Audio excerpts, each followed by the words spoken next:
Well, most students in Prince George's headed back to class today, but 32 schools remain closed for further inspection after Tuesday's earthquake.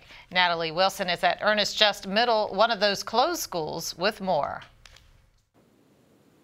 Well, when I spoke with Dr. Hyatt, he said the main reason the 32 schools have remained closed today is that they were noticing a lot of the damage was in high occupancy areas, places that can't necessarily be closed off, such as your main entrance. And before they bring people back into the building, they wanted to make sure the building was structurally sound. And as far as it being day 2 of school closures, well, he says when it comes to safety, however long it takes is however long it takes.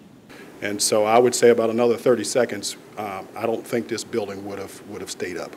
Principal Carlton Carter was in a meeting when the earthquake hit Tuesday. And then the second shock wave came and the actual building moved from the left and moved all the way back over to the right. Today, along with School Superintendent Dr. William Haidt and a structural engineer, Carter gets a closer look at the damage that happened in just a matter of seconds. And while this school may seem like it's okay, there are significant cracks in the walls, and we to make sure that we have this school cleared by a structural engineer. Since this one is definitely, a sizable crack, there is a lot of damage there that needs to be taken care of to, repair this before we let any students back in and occupy this area. Depending on what the rest of the school looks like, they may be superficial and sacrificial and just cosmetic in nature, so they could occupy the rest of the school. So that's why I'm here today to take a look at. Inside the school's entrance, next to these structural beams, are a series of cracks and this gaping hole.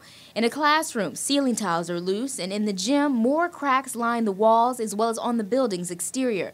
And when you think about this across, and the ability to analyze this across 200 schools, that's why it has taken some time to do this. You're looking at maybe a couple days for some of the smaller things versus maybe a week or two, depending on how extensive the damage is. Much of the delay for reopening schools is because a lot of the damage is in areas that receive the most foot traffic.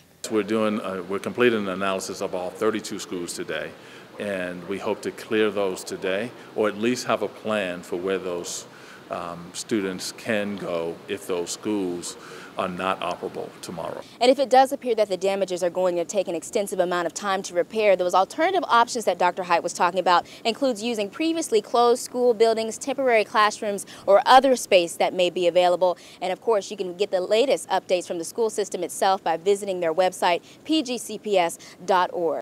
Natalie Wilson for CTV News. And Ernest Just Middle School was built in 2002.